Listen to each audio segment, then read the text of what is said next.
گناہوں کو کرنے کے لوگوں کے ہیلے اور بہانے، یا گناہوں کو کرنے کے ہمارے ہیلے اور بہانے، مطلب ایک انسان گناہ کرتا ہے اور گناہ ہے اپنے آپ میں، وہ بہت جس کو کہیں گے سخت ترین چیز ہے، یاد رکھیے، اس لیے کہ گناہ وہ چیز ہے جو انسان کو آخرت میں جہنم میں لے جانے کی وجہ بنے گا، اور نیکیاں وہ چیز ہے یا وہ کرنسی ہے جس کے نتیجے میں انسان جنت میں جا سکیں گا، یاد رکھیے۔ تو لہٰذا گناہ یاد رکھیے، اس کو لوگ کر رہے ہیں یا ہم لوگ کر رہے ہیں اور اس کو ہم معمولی بھی سمجھ رہے ہیں اور اس کو کرنے کے ہیلے اور بہانے بھی تلاش کر رہے ہیں۔ تو آج کے اس دور میں میں انشاءاللہ عزیز آپ کے سامنے اس جمعہ اور موقع ملا تو آنے والے جمعہ ایسے 10 بہانے رکھنے کی کوشش کروں گا جن بہانوں سے ہم گناہ کرنے کو اپنے لیے جائز سمجھ لیتے ہیں، مطلب چونکہ یہ وجہ ہے اس لیے میں یہ کر رہا ہوں، جیسا کہ لوگ اس کے بارے میں یہ بولتے ہیں تو میں نے یہ بول دیا۔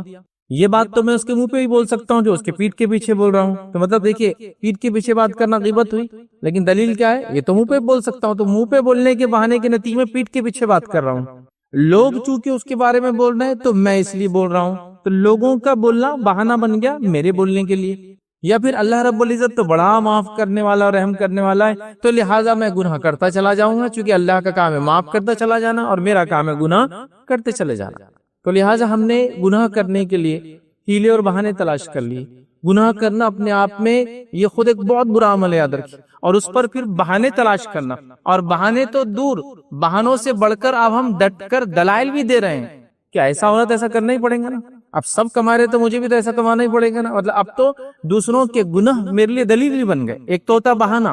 اور ایک ہوتا دلیل، مطلب یہ کہ فلاں آدمی جو ہے گناہ کرتا ہے تو میں بھی گناہ کر رہا ہوں، وہ تو اتنا دیندار بتاتا ہے، جب وہ کر سکتا تو میں کیوں نہ کروں، تو لہٰذا وہ آدمی وہ آپ کے لیے بہانہ نہیں دلیل بن گیا کہ آپ نے اس کو ریفرنس بنا لیا، وہ کر رہا ہے تو میں کیوں نہ کروں۔ تو لہٰذا آج کے اس دور میں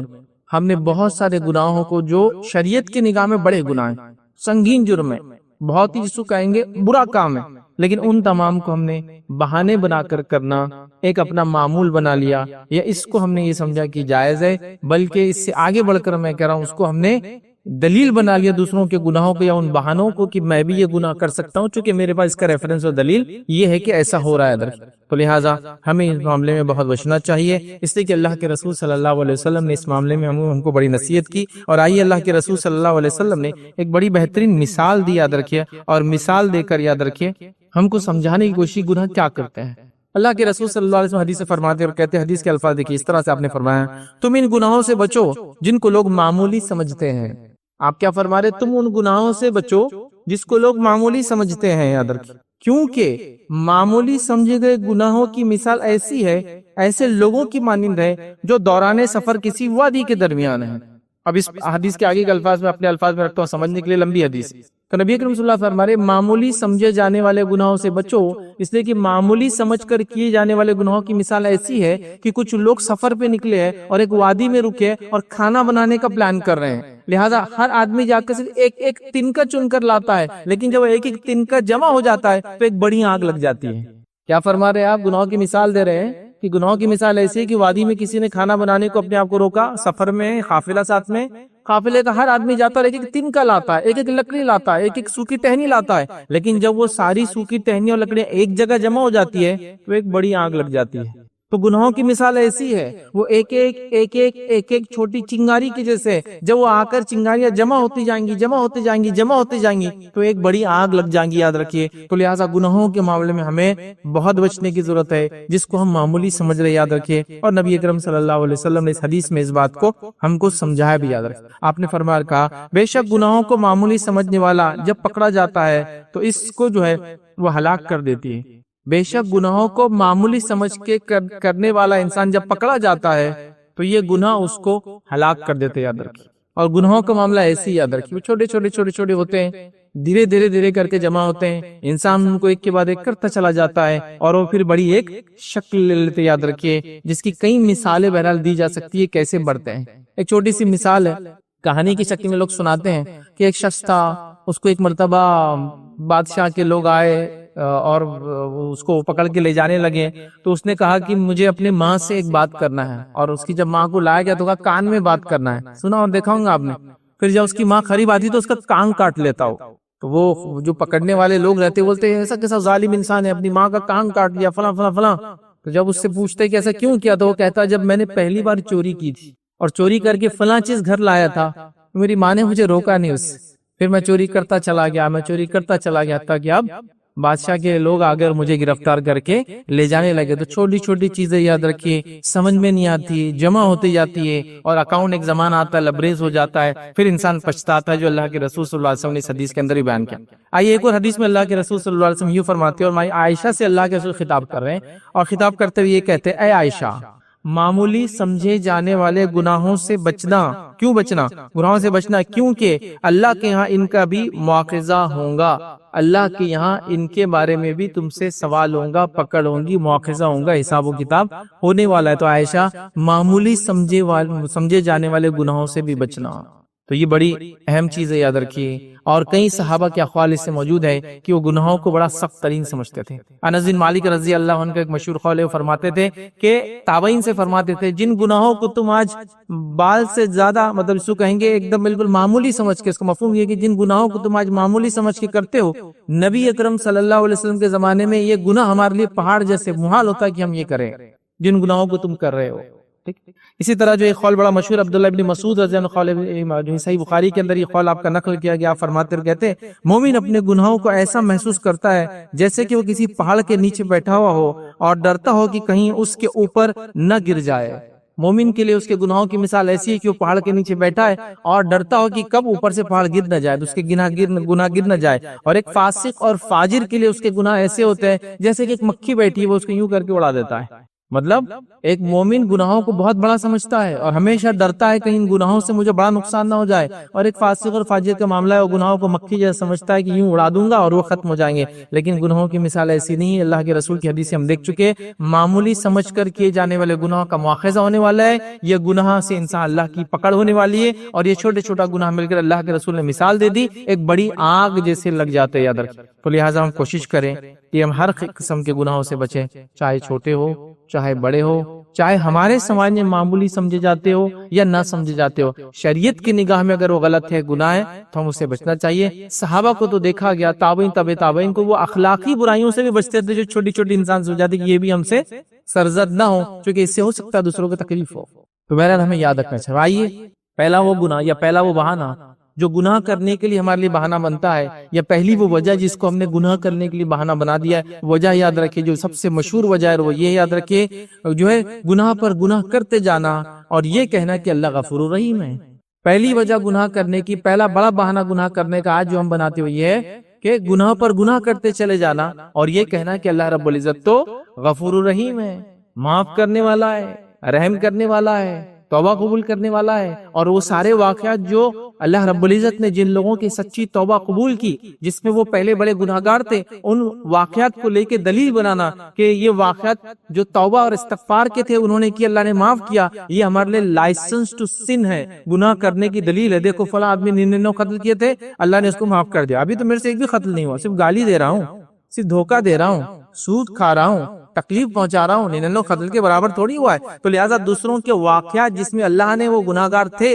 ان کو معاف کیا، اس کو اپنے لیے دلیل بنا رہے ہیں کہ اللہ تو معاف کرنے والا ہے نا، اتنے کو معاف کر دیا، فلاں شخص کے 99 دفتر گناہ سے بھرے تھے لیکن اس نے توحید کا ایک چھوٹا سا عمل لے کر گیا تھا کہ وہ توحید پر تھا، نتیجہ توحید کی وجہ سے اس کے 99 دفتر جو ہے معاف کر دیے گئے، فلاں شخص کے 99 قتل معاف کر دیے گئے، بلکہ 100 اس نے قتل کر دیا تھا، فلاں کا یہ واقعہ تھا، فلاں تو ڈاکو تھا، فلاں تو ایسا تھا، تو اللہ معاف کرنے والا غفور الرحیم ہے۔ لیکن اسی وقت یا پھر یہ بات بھی اللہ 70 ماہوں سے زیادہ ممتا رکھتا ہے، یہ بہرحال عمومی قول ہے، ایسی کوئی دلیل نہیں ہے، یا پھر یہ تو بات صحیح ہے کہ اللہ رب العزت نے محبت جو ہے یا اس کے جو ہے 100 حصے کیے، 99 حصے اللہ رب العزت نے اپنے پاس رکھے، مغفرت کے، رحمت کے، محبت کے، اور ایک حصہ دنیا میں بانٹ دیا جس کی وجہ سے لوگ ایک دوسرے پر رحم کرتے ہیں، شفقت کرتے ہیں، محبت کرتے ہیں۔ تو ان چیزوں کو دلیل بناتے ہیں کہ ہاں دیکھو یہ چیزیں ہمارے لیے دلیل ہے کہ ہم گناہ کر سکتے ہیں، یا اس کی وجہ سے ہم کو اللہ رب العزت معاف کرنے والا، لہٰذا گناہ کر لے تو کیا ہوا۔ لیکن ہم یہ بات بھول جاتے ہیں کہ اللہ رب العزت نے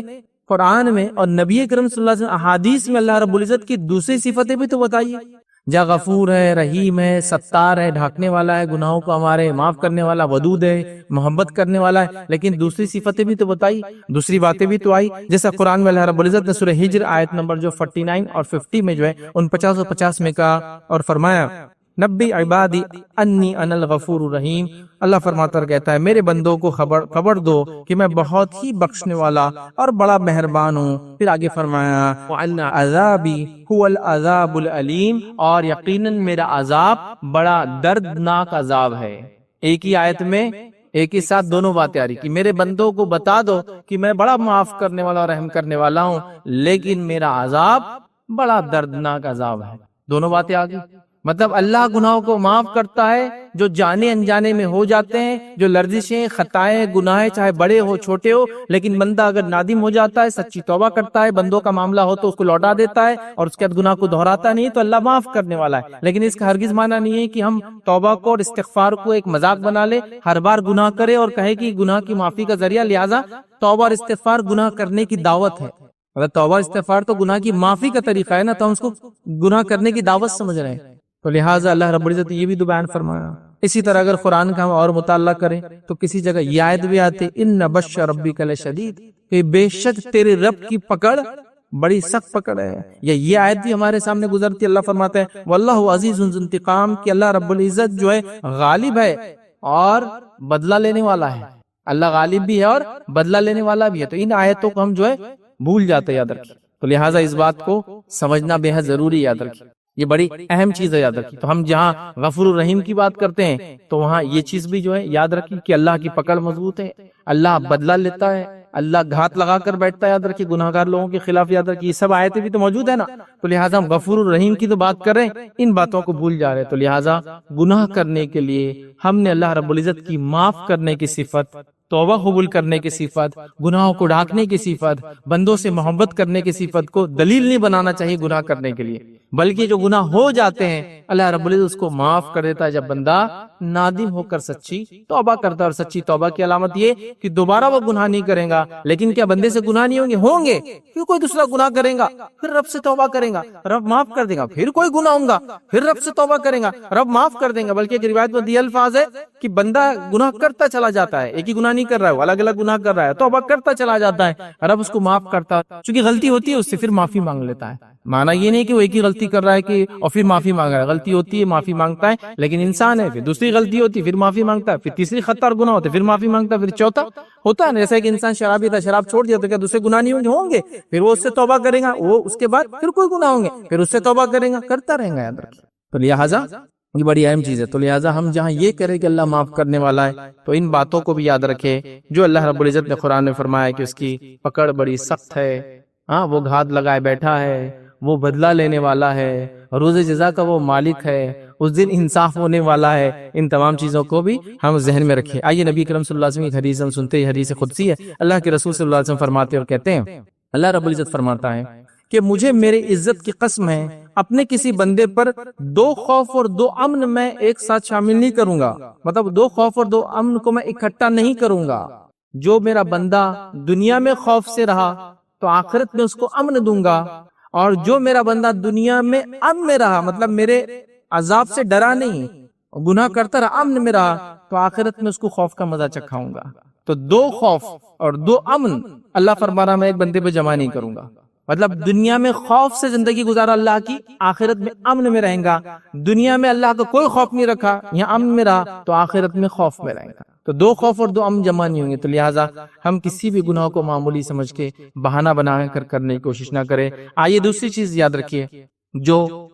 بہانہ ہم بناتے ہیں گناہ کرنے کا، یاد رکھیے، اور ایک بڑا بہانہ یاد رکھیے، وہ یہ ہے جھوٹ بولنا اور کہنا میں تو مذاق کر رہا تھا۔ مطلب یہ بھی ایک بہت عام بہانہ ہے، جھوٹ بولنا اور کہنا میں تو مذاق کر رہا تھا۔ اور اس کی اگر دوسری شکل دیکھنا ہے،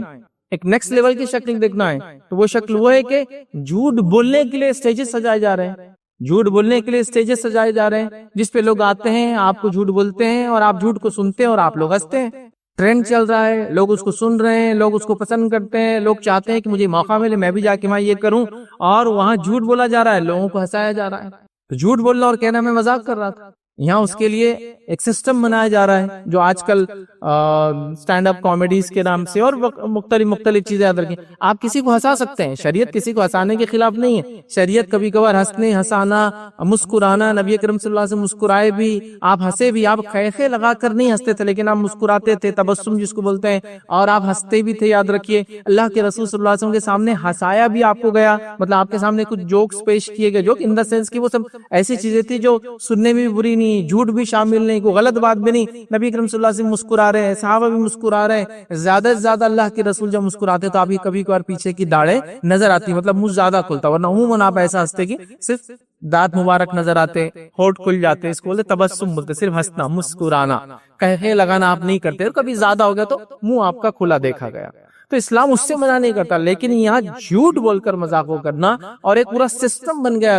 حتیٰ کہ چھوٹے بچے بھی آتے, کچھ بھی آپ کو بولتے ہیں, جب آپ بولتے ہیں اچھا ایسا ہوا, ہمیں مذاق کر رہا تھا. دیکھیے آپ چھوٹے بچے بھی آج کل کچھ بھی آ کے انکل آپ کی گاڑی کو آگ لگا دیا کسی نے, ہمیں مذاق کر رہا تھا. تو یہ وہ سب ماحول سے سیکھتے ہیں. یاد رکھیں, جھوٹ بولنا اور کہنا میں مذاق کر رہا تھا, تو گویا مذاق کی آڑ لے کر جھوٹ بولنے کو ہم نے عام کر دیا. یاد رکھیں, جبکہ جھوٹ بولنا, یاد رکھیے, یہ سخت ترین جرم ہے. یاد رکھیے, ہم یہ بات دیکھ چکے. یاد رکھیے, جھوٹ کے اوپر ہم نے ایک پورا لیکچر بنا رکھا تھا, جمعہ خطبہ رکھا تھا, جس میں ہم نے جھوٹ کے بارے میں دیکھا تھا. جھوٹ بولنا کتنا سنگین جرم ہے کہ آدمی جھوٹ بولتا ہے اور جھوٹ بولتا ہے اور جھوٹ بولتا ہے, حتیٰ کہ اس کا نام جھوٹوں میں لکھ دیا جاتا ہے. اور ایک آدمی سچ بولتا ہے اور سچ بولتا ہے اور سچ بولتا ہے, حتیٰ کہ اس کا نام سچوں کے اندر لکھ دیا جاتا ہے. تو لہٰذا جھوٹ بڑی بری چیز ہے. یاد رکھیے, حتیٰ کہ شریعت کہتی ہے مذاق میں بھی جھوٹ نہیں بولا جائے گا. یاد رکھیے, اور ہم نے اس معاملے میں بڑی احتیاط کرنا چاہیے. نبی اکرم صلی اللہ علیہ وسلم کا زمانہ ہے, اور عبداللہ بن عامر رضی اللہ عنہ, ایک صحابی جو چھوٹے ہیں, وہ خود ہی بیان کرتے ہیں کہ میں چھوٹا تھا اور نبی اکرم صلی اللہ علیہ وسلم جو ہے ہمارے پاس آئے, اور میری والدہ نے مجھ سے کہا کہ میرے قریب آؤ میں کچھ دوں گی, میرے قریب آؤ میں کچھ دوں گی. اور یہ کہتے ہیں اللہ کے رسول صلی اللہ علیہ وسلم نے پوچھا کیا تم واقعی میں اس کو کچھ دینے والی ہو, جو بلا رہی ہو کہ میرے پاس آؤ؟ تو کہا اللہ کے رسول میں اس کو بلا رہی ہوں اور میرے پاس ایک کھجور ہے, جو کھجور میں اس کو دوں گی. تو کہا ہاں اگر کھجور ہے تو ٹھیک ہے, ورنہ تیرے نام ایک جھوٹ لکھ دیا جاتا. بچے کو بھی آپ مذاق کے طور پر کہ داؤ میں کچھ دوں گا بول کے بلا رہے ہیں, اور اگر ہاتھ میں کچھ نہیں ہے, تو یہ صحابیہ نے وہی کیا تھا نا, جھوٹ نہیں کہا, ان کے پاس تھا, لیکن اللہ کے رسول نے فوراً اس واقعے کو پکڑ کے لوگوں کو نصیحت کر دی. ہم لوگوں تک یہ نصیحت آ بھی گئی حدیث کی شکل میں کہ بچوں سے بھی مذاق کے طور پر بھی آپ ایسا نہیں بول سکتے کہ آؤ کچھ دوں گی اور آپ کے پاس کچھ نہیں ہے, یا آؤ کچھ میں دوں گا اور آپ کے پاس کچھ بھی نہیں ہے. مطلب بچوں سے بھی جھوٹ نہیں بولا جا سکتا, مذاق میں بھی جھوٹ بولا نہیں جا سکتا, بڑوں کو بھی نہیں, چھوٹوں کو بھی نہیں. یاد رکھیے, کھڑے رہ کر مطلب اس کو عوام کو بھی نہیں, خواص کو بھی نہیں, جھوٹ بولنا غلط ہے. یاد رکھیں, لیکن جھوٹ کہنا اور بالکل عام ہے کہ میں مذاق کر رہا تھا. یہاں اللہ کے رسول نے بات بتا دی کہ مذاق میں بھی جھوٹ نہیں بولا جا سکتا, ایک بچے کو بھی جھوٹ نہیں بولا جا سکتا. یاد رکھیں, اور ہمارے پاس ہم دیکھ رہے ہیں لوگ دھڑلے سے جھوٹ بولتے چلے جا رہے ہیں. آئیے نبی کریم صلی اللہ علیہ وسلم کی حدیث سنتے ہیں. آپ صلی اللہ علیہ وسلم فرماتے اور کہتے ہیں اس انسان کے لیے تباہی ہے جو لوگوں کو ہنسانے کے لیے جھوٹ بولتا ہے, اور اس کے لیے تباہی ہے, اور اس کے لیے تباہی ہے. 3 بار آپ نے اس چیز کو دہرایا. یاد رکھیے کہ اس انسان کے لیے تباہی ہے جو لوگوں کو جھوٹ ہنسانے کے لیے جھوٹ بولتا ہے, اس کے لیے تباہی ہے, اس کے لیے تباہی ہے. 3 بار آگے ایک روایت کے اندر, مطلب جھوٹ بول کر ہنسانے والے پر نبی کریم صلی اللہ علیہ وسلم نے تباہی ہے, اس کے لیے ہلاکت ہے, یہ کہا. یاد رکھیے, اور جیسا میں نے کہا جھوٹ بولنے کے لیے اسٹیجز سجائے جا رہے ہیں, اور وہاں سے جھوٹ بول کر ہنسایا جا رہا ہے. جھوٹ بولنے کے علاوہ گالی دے کر ہنسایا جا رہا ہے, اس کے علاوہ مطلب کیا کچھ نہیں ہو رہا. اتنی گندگی, اتنی غلاظت, اتنا عجیب و غریب قسم کا ولگر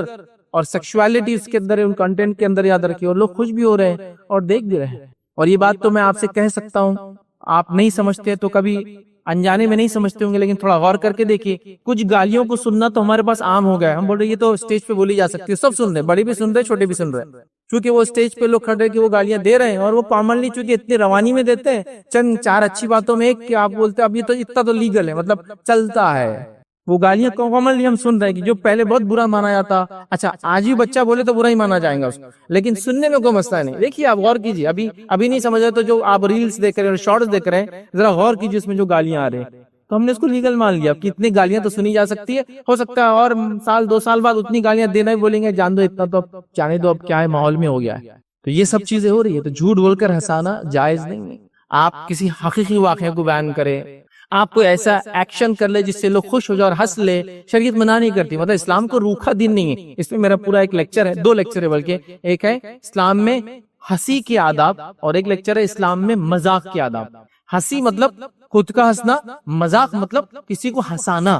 تو دونوں پارٹ لیے ہم نے کہ خود ہنسنا اور ہنسانا. تو اسلام اتنا روکھا دین نہیں ہے کہ بھائی ہنسو بھی مت، لیکن ہنسنا ہنسانا ہے، لیکن لمٹ میں. جھوٹ نہ ہو، دھوکہ نہ ہو، کسی کی عزت اتاری نہ جائے، گندی بات بولی نہ جائے، یاد رکھیے. اور کسی کو جانی مالی جسمانی نقصان نہ ہو، کوئی برا نہ مانتا ہو تو پھر کوئی حرج نہیں. اور صحابہ ایک دوسرے سے مذاق کرتے تھے. مذاق کرتے مطلب ایک دوسرے کے سامنے ایسی بات کرتے سے وہ ہنستے تھے، خود ہنستے بھی تھے. نبی اکرم صلی اللہ علیہ وسلم کے سامنے آپ واقعات ہوئے، آپ ہنسے،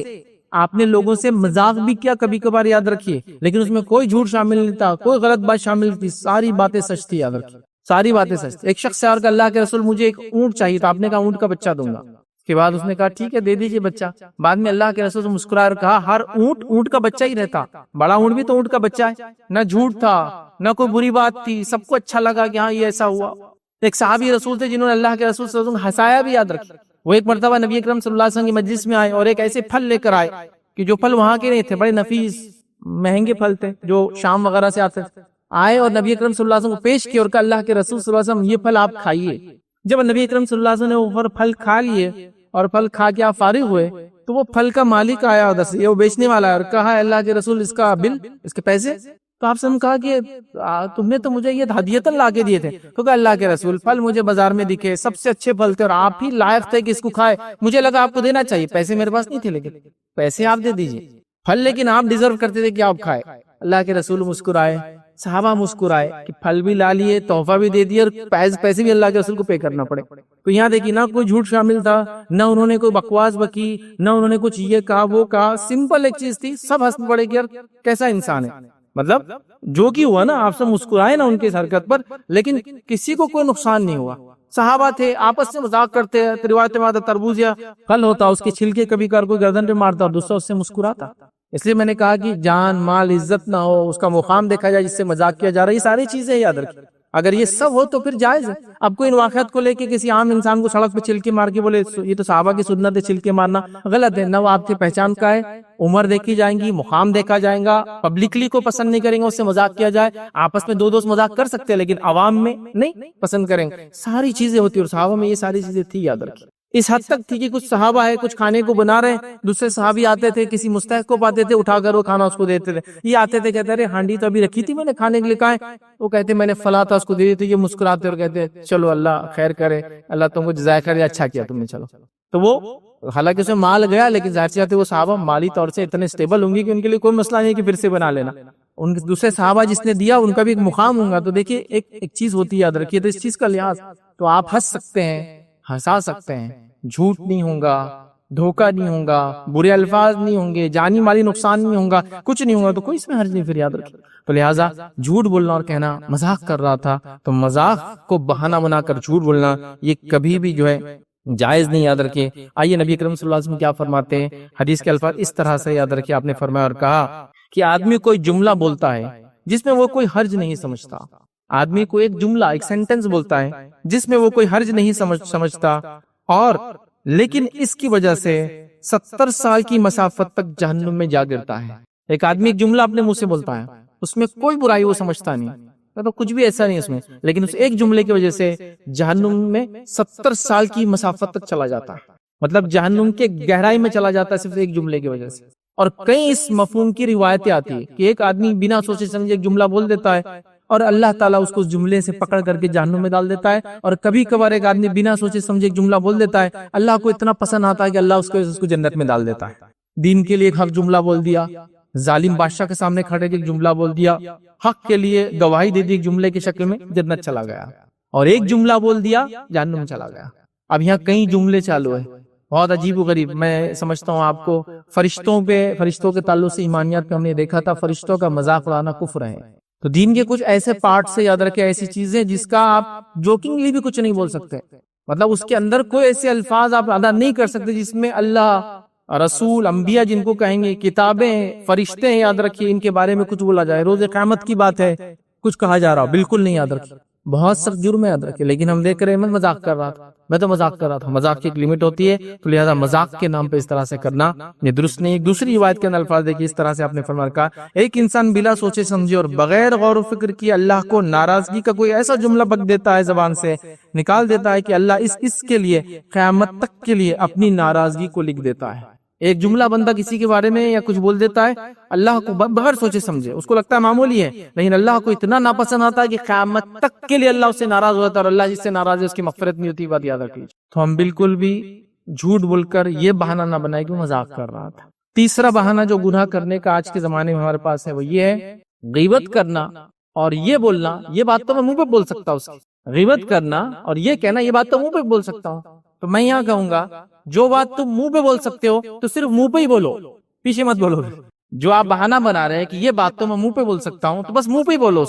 اس کے علاوہ مت بولو، کیونکہ اس کے علاوہ بولوں گے تو غیبت، منہ پہ بولوں گے تو اس کی اصلاح کے لیے ہوں گا، وہ سنیں گا، جواب دیں گا، جو بھی اس کا ریزننگ آپ سے کریں گا، پیچھے مت بولو۔ تو جب آپ بول رہے ہیں میں منہ پہ بول سکتا ہوں تو پھر منہ پہ ہی بولو بھائی، پیچھے مت بولو، یاد رکھیں، کیونکہ پیچھے بولنے سے وہ غیبت ہو جاتی ہے، یاد رکھیں۔ اب غیبت کیا ہے بہت تفصیلاً اس میں ہم نے ڈسکشن آلریڈی کر چکے، بس مختصر چونکہ لوگ اس کو جھوٹ بولنے کا بہانہ ہے، مطلب میں منہ پہ بول سکتا ہوں بلکہ کچھ بھی اس کے پیٹھ پیچھے بولوں گا، جیسا کہ فلاں آدمی ہے، وہ اس کی چال ایسی ہے، اس کا رنگ ایسا ہے، اس کا گھر ایسا ہے، اس کے کپڑے ویسے رہتے ہیں، اس کی چوائسز ایسی ہے، وہ دکھتا ایسا ہے، مجھے ہوتا نا کچھ بھی چیز، چونکہ ہم کو جو چیز ہم سے ہٹ کر نظر آتی ہے اس کی ہم غیبت کرنے کو عام سمجھ لیتے ہیں، ہم سے جو کامن چل رہا ہے۔ مثال کے طور پر کسی آدمی نے بال بڑے کر لیا، کسی آدمی کا رنگ سیاہ ہے، بلیکش ہے، بس ارے یہ الگ ہی دکھتے ہیں، تو آپ کے لیے کوئی ریزن نہیں کسی کے پیچھے یہ بولنا کہ کلر کی وجہ سے الگ دکھتا ہے، یہ غیبت کی وجہ بن گیا نا۔ نہیں منہ پہ بول سکتا اس کے میں، آپ کیسے بول سکتے کسی کے منہ پہ اس کے کلر کے بارے میں جس میں اس کا کوئی دوش نہیں ہے، اس کا کوئی اختیار نہیں ہے، کسی کو کوئی چوائس نہیں دی گئی، کوئی بول سکتا ہے کہ ابا تھوڑے پیسے زیادہ بھرتے تو میرا کلر اچھا ہو جاتا تھا، اس کے لیے کوئی آپ پیسے نہیں بھرتے، کلر کو مشین سے نکل کے نہیں آتا، رب العزت نے ان بچوں کو پیدا کیا، ہم اس رنگ کے ساتھ، اس شکل کے ساتھ، ان آنکھوں کے ساتھ، ان صورت کے ساتھ، اس قسم کے بالوں کے ساتھ پیدا ہوتے ہیں، اس میں ہمارا کوئی اختیاری عمل نہیں ہے، مطلب میں نے اپنے آپ بائی چوائس نہیں کیا اپنے آپ کو ایسا، اور اس پہ آپ جو کر رہے کنٹینیوس، اس کا سر ایسا، اس کے بال ایسے، اس کی آنکھیں ایسی، اس کا رنگ ایسا، اس کے ہونٹ ایسے، تیری ناک فلاں ہے، کنٹینیوسلی، اور میں تو اس کے منہ پہ بول سکتا ہوں، نہیں بول سکتے آپ منہ پہ بھی، نہیں بولنا چاہیے پیچھے بھی، یہ چیزوں تو اختیاری نہیں ہے نا۔ اختیاری چیزوں میں کچھ نصیحت کے طور پہ بول دینا کہ بھائی تم فلاں اتنے اچھے آدمی ہو، یہ گاڑی کیوں لے لی، یہ گاڑی آپ کو جم نہیں رہی ہے، سوٹ نہیں ہو رہی، اس لیے کہ آپ فلاں ہے اور گاڑی ایسی ہے، وہ ایک الگ بات ہے۔ میں اپنے بچی کو ایسی گیئر والی گاڑی دلا دی، مشکل ہوتا ہے بچیوں کو چلانا وداؤٹ گیئر، یہ ایک الگ بات ہے، لیکن جہاں اختیار نہیں ہے، چوائس نہیں ہیومن انسانوں کا، اس کو بھی آپ نے غیبت کی وجہ بنا دیا۔ یہ عجیب بات ہے،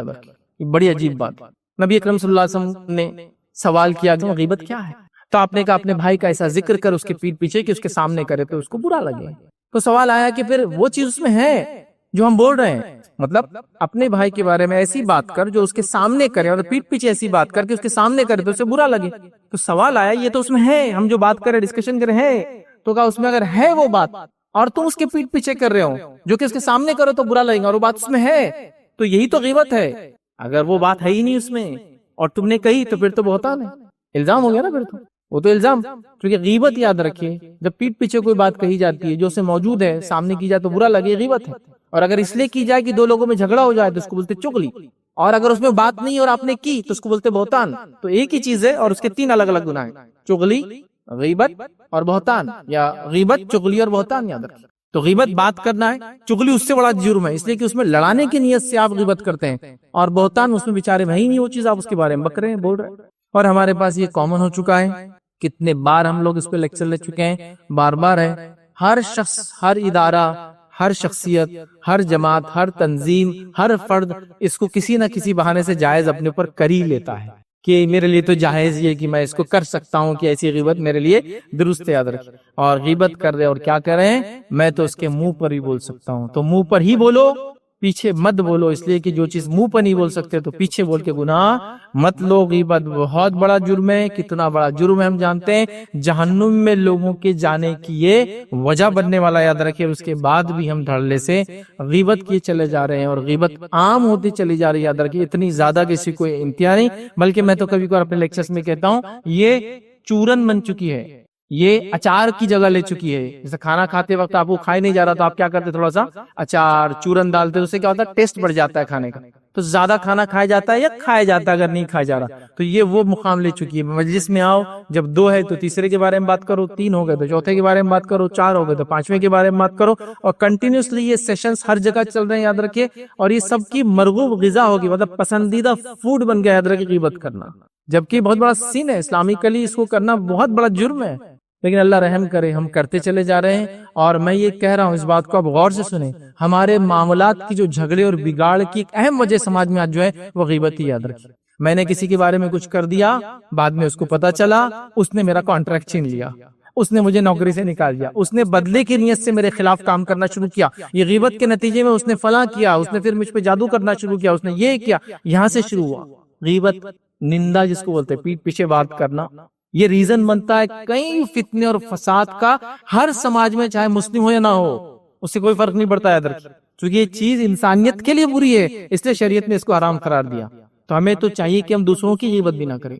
دوسروں سے مراد غیروں کی غیبت بھی نہ کریں, اپنوں کی دور, اس کی ضرورت نہیں. یاد رکھیں, عمومی کسی کی کچھ برائیاں بتانا وہ ایک الگ بات ہے, وہ ایک کمیونٹی فلاں جو حرام کھاتی ہے, تو آپ عمومی کہہ رہے, شخصی طور سے اس کو برا نہیں کہہ رہے کہ ان لوگوں کے اندر فلاں چیز کھانے کی برائی ہے, فلاں چیز پینے کی برائی ہے, وہ ایک الگ بات ہے, وہ ایک الگ بات ہے, اور وہ ایک حرام چیز کر رہے ہیں. لیکن ہمارے پاس ایک کامن چیز, نان مسلم کا چھوڑی دے, آپس سے مسلمان, آپ دیکھیے کتنے دھڑلے سے ہر مجلس, ہر شادی, بلکہ میں یہ کہہ رہا ہوں, ہو سکتا غلط بھی ہوں, کچھ لوگ ہوتے بتائے, شام کی چائے کی مجلسوں کا مین حصہ یہی رہتا, تیرے محلے میں کیا ہوا, تیری بیٹھک میں کیا ہوا, پڑوسی کی بچی کہاں بھاگ کے گئی, اس کے بچے نے کس کو بھگا کے لایا, اس کے بچے نے کیا کیا, وہ کہاں جا کر پھنسا, اس نے کہاں فلاں کیا. یہ ڈسکشن کی مجلس ہے, اس سے مال بھی خرچ کیا جا رہا ہے اور وقت بھی صرف کیا جا رہا ہے, یہ مجلسوں کے لیے. یاد رکھیں, کچھ جگہ تو محفل اور دعوتوں میں ہم صرف اس لیے جا رہے ہیں کہ وہاں نئے لوگ ملیں گے تو نئی غیبتیں سننے کو ملیں گی, اس لیے نہیں جا رہے کہ رشتہ بڑھیں گا, محبت اخوت بڑھیں گی, نئے لوگوں سے ملاقات ہو جائیں گی, بھائی نے ولیمے کی دعوت دیا, حلال کھانے کی دعوت دیا, اس کے خوشی میں ہم مبارکبادی دیں گے اور خوش ہوں گے. نہیں, نئے لوگوں سے ملیں گے تو نئی باتیں سننے کو ملیں گی, نئی باتیں سننے کو ملیں گی تو میرے پاس جو ہفتے بھر میں نئی باتیں جمع ہوئی وہ باتیں کرنے کو ملیں گی, اور وہ جانے کا ہو رہا ہے. اور مرد تو مرد آگے رہے, خواتین نے اس میں کوئی کسر نہیں چھوڑی, انہوں نے تو اللہ رب العزت کی ان کو بات کرنے کی صلاحیت دی گئی تھی, اس کا اتنا کثرت سے استعمال کیا غیبت کے اندر. اللہ رب العزت نے عورتوں کو مردوں کے مقابلے میں زیادہ بات کرنے کی صلاحیت دی ہے, اور اس صلاحیت کا زیادہ تر استعمال اس چیز میں ہو رہا ہے, یاد رکھ, غیبتوں میں. تو لہٰذا خواتین سے بالخصوص کہوں گا, بولنے کی صلاحیت کو صحیح جگہ استعمال کریں. اور یہ سائنٹیفک سٹڈیز ہے, یاد رکھیں, ایک مرد ایک وقت میں 2 سے 4 یا 5 ہزار تک الفاظ اپنے ذہن میں لا سکتا ہے, اور خواتین کے بارے میں یہ آتا ہے کہ وہ 7, 8 یا 9 ہزار الفاظ ایک وقت میں اپنے ذہن میں لا سکتی ہے. وہ سائنس بھی یہ کہتی ہے کہ وہ بول زیادہ سکتی ہے مردوں کے مقابلے میں, لیکن اس کے باوجود آپ دیکھیے اس کا استعمال اللہ رسول کی تعلیمات, تبلیغ اسلام, دعوت, اس میں نہیں, وہ استعمال ہو رہی ہے. یاد رکھیے, چغلی, غیبت, جھوٹ, خامخواہ کی بات چیت, یہاں کی بات وہاں, ادھر کی بات ادھر لگانا, ان تمام چیزوں میں وہ صلاحیت صرف ہو رہی ہے. پیسہ بھی صرف ہوتا ہے, موبائل بھی صرف ہو رہا ہے, ڈسٹنس کالنگ بھی کی جا رہی ہے کہ بھائی انڈیا سے بتایا جا رہا ہے کل کیا کیا وہ دعوت میں امریکہ کے رشتہ داروں کو, غیبت کی شکل. بہرحال بہانہ مت بنائیے کہ میں اس کے منہ پہ بول سکتا ہوں, منہ پہ بولنا ہے تو صرف منہ پہ بولیے, رک جائیے. تو بہرحال آج ہم نے 3 بہانے دیکھے, انشاءاللہ جس موقع ملا تو اگلی جمعہ اور بھی کچھ بہانے آپ کے سامنے رکھنے کی کوشش کروں گا, تاکہ ان بہانوں کی وجہ سے ہم گناہ کرنے والے نہ بنے, بلکہ ہم ہر بار نیکی کی متلاشی ہو, نیکی کی حریص سے, اور اپنی زندگیوں میں نیکی کو ڈالتے جائے. اللہ رب العزت سے دعا ہے کہ اللہ سبحانہ تعالیٰ ہر قسم کے گناہ سے ہماری حفاظت کرے, چاہے چھوٹا ہو چاہے بڑا ہو. اللہ رب العزت ہمیں توفیق دے کہ ہر گناہ کی ہم اللہ تعالیٰ سے معافی مانگیں.